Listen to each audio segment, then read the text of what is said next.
लगातार जांच एजेंसी विपक्ष के निशाने पर है। वहीं अब सुप्रीम कोर्ट ने गुरुवार को एक अहम फैसला सुनाया है। कोर्ट ने अपने फैसले में कहा कि मनी लॉन्ड्रिंग मामले में ईडी की शिकायत पर विशेष कोर्ट के संज्ञान लेने के बाद जांच एजेंसी आरोपी को गिरफ्तार नहीं कर सकती है। न्यायमूर्ति अभय ओका की अध्यक्षता वाली खंडपीठ ने कहा कि यदि ऐसे मामले में आगे जाँच के लिए आरोपी की हिरासत जरूरी है तो ईडी को इसके लिए विशेष अदालत में आवेदन देना होगा।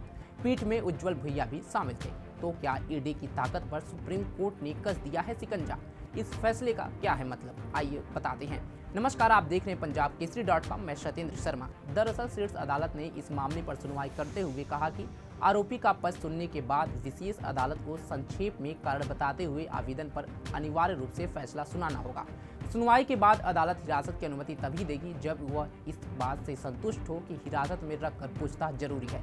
सुप्रीम कोर्ट ने यह भी कहा कि शिकायत में जिस व्यक्ति को आरोपी के रूप में नामित किया गया है उसे गिरफ्तार करने के लिए ईडी को मनी लॉन्ड्रिंग रोकथाम अधिनियम 2002 की धारा 19 की शर्तों को पूरा करना होगा। इसके अलावा जिस व्यक्ति को मनी लॉन्ड्रिंग मामले की जांच के लिए उनको गिरफ्तार नहीं किया गया है लेकिन वह मनी लॉन्ड्रिंग कानून के तहत जारी समन पर विशेष अदालत के समक्ष उपस्थित होता है, उसकी जमानत के लिए कड़ी दोहरी शर्त की अनिवार्यता नहीं होगी। पीएमएलए की धारा 45 के तहत जमानत पाने के लिए दोहरी शर्त की अनिवार्यता है। इसमें पहली शर्त यह है कि अदालत इस बात को लेकर आश्वस्त हो कि आरोपी दोषी नहीं है। दूसरी शर्त यह है कि अदालत को यह भरोसा हो कि आरोपी जमानत पर कोई अपराध नहीं करेगा।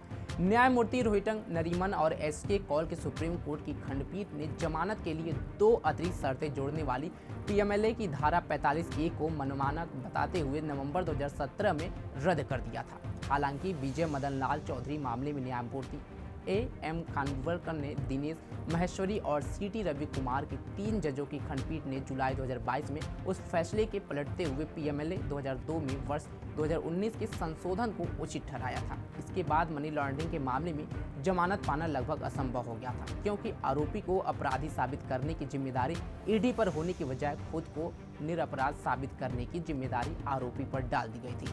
भारत के तत्कालीन मुख्य न्यायाधीश एवी रमन्ना की अध्यक्षता वाली खंडपीठ को 2 प्रमुख कारणों से पीएमएलए के प्रावधानों की समीक्षा के लिए सहमति हुई थी। पहला कि इसमें आरोपी को गिरफ्तार के लिए समय ECIR की कॉपी नहीं दी जाती है। दूसरा कि इसमें आरोप साबित होने तक निरपराध मानने में सिद्धांत से समझौता नहीं किया गया। पिछले साल नवंबर में न्यायमूर्ति एसके कौल की अध्यक्षता वाली पीठ ने उनकी सेवानिवृत्ति से कुछ दिन पहले ईडी की शक्तियों को चुनौती देने वाली याचिकाओं को भारत के मुख्य न्यायाधीश के समक्ष रखने का आदेश दिया था, ताकि वह सुनवाई के लिए नई खंडपीठ को जिम्मेदार सौंप सके। यानी सुप्रीम कोर्ट के इस फैसले का साफ मतलब है कि कुछ मामले में ईडी तुरंत गिरफ्तारी नहीं कर सकती है। गिरफ्तारी के लिए उसे कोर्ट की इजाजत जरूरी होगी। ऐसे ही तमाम खबरों के लिए जुड़े रहे हमारे साथ और देखते रहे पंजाब केसरी.com। धन्यवाद।